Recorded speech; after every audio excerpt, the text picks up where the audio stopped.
Ce matin, les rues de Ouagadougou sont anormalement vides. Dans la capitale, les coups de feu retentissaient toujours, obligeant les habitants à rester chez eux.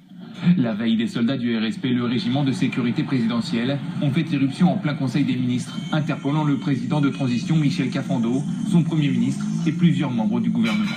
Le président de la transition est démis de ses fonctions. Deuxièmement, le gouvernement de transition est dissous. Une large concertation est engagée pour former un gouvernement qui se dévouera à la mise en ordre politique pour aboutir à des élections inclusives et apaisées.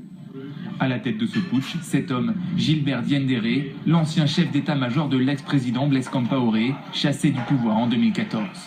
C'est lui qui dirige à présent le Conseil de transition.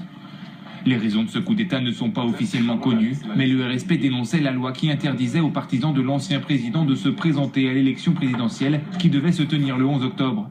Aujourd'hui, le pays est plongé dans l'incertitude. Ça va repousser perspective qui s'annonçait avec normalement la campagne électorale qui devait commencer dimanche.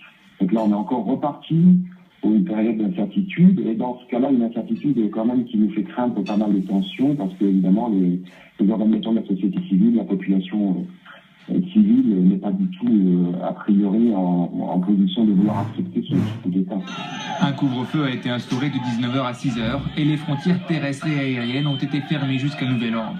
La France, elle, a vivement réagi à ce coup d'État. François Hollande a appelé à la remise en place des autorités de transition.